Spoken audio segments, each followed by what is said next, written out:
नमस्कार दोस्तों, आपका स्वागत है हमारे चैनल व्रत भक्ति ज्ञान में। आज हम सुनेंगे रविवार व्रत कथा। प्राचीन काल में एक बुढ़िया थी। वह नियमित रूप से रविवार का व्रत करती थी। रविवार के दिन सूर्योदय से पूर्व उठकर बुढ़िया स्नान आदि से निवृत्त होकर आंगन को गोबर से लीपकर स्वच्छ करती। उसके बाद सूर्य भगवान की पूजा करती तथा कथा सुनकर सूर्य भगवान को भोग लगाकर दिन में एक समय भोजन करती। इसी तरह रविवार का व्रत करती। सूर्य भगवान की कृपा से बुढ़िया को किसी प्रकार की कोई चिंता व कष्ट नहीं था। उसका घर धन धान्य से भरा हुआ था। उस बुढ़िया को सुखी देखकर उसकी पड़ोसन उससे बहुत जलती। बुढ़िया रोजाना पड़ोसन के आंगन में बंधी गाय का गोबर लाती और अपना घर लीपती। शनिवार के दिन रात को पड़ोसन ने अपनी गाय को घर के भीतर बांध दिया ताकि बुढ़िया अपना घर न लीप सके। रविवार को गोबर न मिलने से बुढ़िया अपना आंगन नहीं लीप सकी। आंगन न लीप पाने के कारण उस बुढ़िया ने सूर्य भगवान को भोग भी नहीं लगाया और उस दिन स्वयं भी भोजन नहीं किया। सूर्यास्त होने पर बुढ़िया भूखी प्यासी सो गई। रात्रि में सूर्य भगवान ने उसे स्वप्न में दर्शन दिए और व्रत ना करने तथा उन्हें भोग ना लगाने का कारण पूछा। बुढ़िया ने बहुत ही करुण स्वर में पड़ोसन के द्वारा घर के अंदर गाय बांधने और गोबर ना मिल पाने की बात बोली। सूर्य भगवान ने अपनी अनन्य भक्त बुढ़िया की परेशानी का कारण जानकर उसके सब दुख दूर करते हुए कहा, हे माता, तुम प्रत्येक रविवार को मेरी पूजा और व्रत करती हो। मैं तुमसे अति प्रसन्न हूँ और तुम्हें एक ऐसी गाय प्रदान करता हूँ जो तुम्हारे घर आंगन को धन धान्य से भर देगी। तुम्हारी सभी मनोकामनाएं पूरी होगी। स्वप्न में उस बुढ़िया को ऐसा वरदान देकर सूर्य भगवान अंतर ध्यान हो गए। प्रातः काल सूर्योदय से पूर्व उस बुढ़िया की आंख खुली तो वह अपने घर के आंगन में सुंदर गाय और बछड़े को देखकर हैरान हो गई। गाय को आंगन में बांधकर उसने जल्दी से उसे चारा लाकर खिलाया। पड़ोसन ने उस बुढ़िया के आंगन में बंधी सुंदर गाय और बछड़े को देखा तो वह इससे और अधिक जलने लगी। तभी गाय ने सोने का गोबर किया। गोबर को देखते ही पड़ोसन की आंखें फट गईं। पड़ोसन ने बुढ़िया को आसपास ना पाकर तुरंत उस गोबर को उठाया और अपने घर ले गई तथा अपनी गाय का गोबर वहां रख आई। सोने के गोबर से पड़ोसन कुछ ही दिनों में धनवान हो गई। गाय प्रतिदिन सूर्य उदय से पूर्व सोने का गोबर करती और बुढ़िया के उठने के पहले ही पड़ोसन उस गोबर को उठाकर ले जाती। बहुत दिनों तक बुढ़िया को सोने के गोबर के बारे में कुछ पता ही नहीं चला। बुढ़िया पहले की तरह हर रविवार को भगवान सूर्यदेव का व्रत करती रहती और कथा सुनती रही। सूर्य भगवान को जब पड़ोसन की चालाकी का पता चला तो उन्होंने एक दिन तेज आंधी चलाई।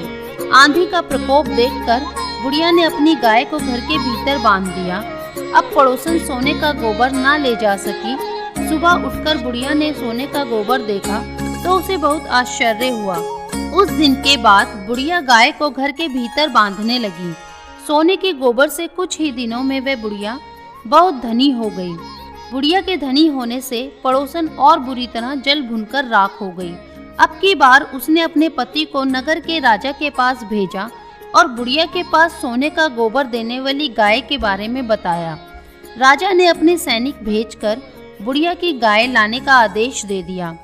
सैनिक बुढ़िया के घर पहुँचे। उस समय बुढ़िया सूर्य भगवान को भोग लगाकर स्वयं भोजन ग्रहण करने वाली थी।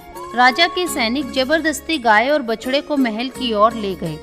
बुढ़िया ने प्रार्थना की, बहुत रोई, चिल्लाई, लेकिन राजा के सैनिक नहीं माने।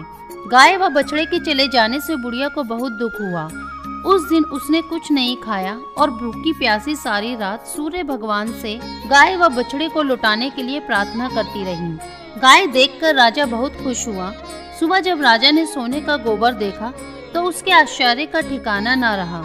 उधर सूर्य भगवान को भूखी प्यासी बुढ़िया को इस तरह प्रार्थना करते देख उस पर बहुत दया आई।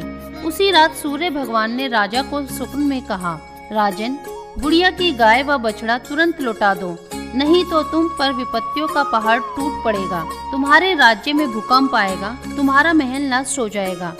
सूर्य भगवान के स्वप्न से बुरी तरह भयभीत राजा ने प्रातः काल उठते ही गाय और बछड़ा बुढ़िया को लौटा दिया।